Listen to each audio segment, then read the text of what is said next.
5 seconds. Start. Now let us see how this has worked. Stop. I know that when this measure was first brought before the House several years ago, there was much opposition to it, which came not from the public but from certain business interests. Stop. They did not like any kind of government interference in industry. Stop. They believed in a kind of laissez-faire in this matter, and they thought that if the government came into the picture, their interests would suffer. Stop. Naturally, they were openly hostile to these kinds of powers for the government, but that was not the view of the country. Stop.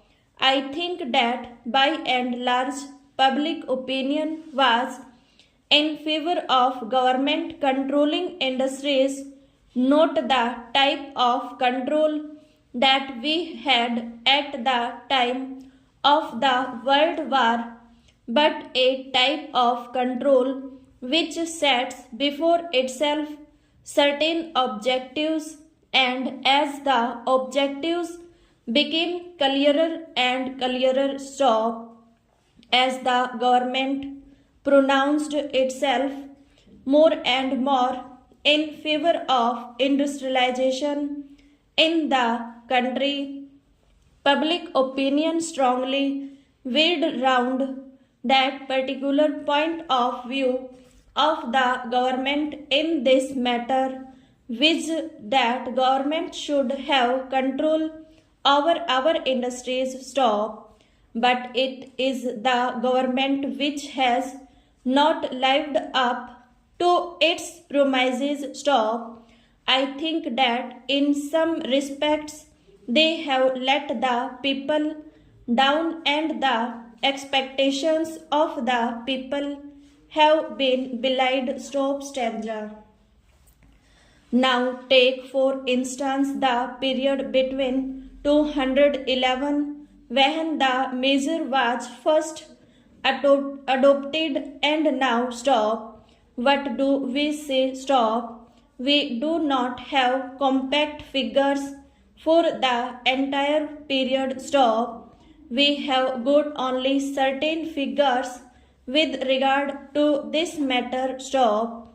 I would refer only to the progress reports on the 11th. Stop.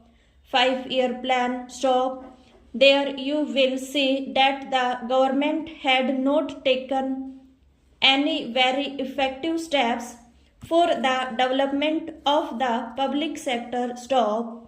It is true that certain steel mills got going under the 11th 5-year plan, and more will be started under the 12th plan. But if you look at the picture, you will find that the public sector was considered to be a secondary matter. Stop. It was the private sector which got all the attention and assistance of the government. Stop. I am not at all suggesting that government was totally unmindful of the public sector. Stop.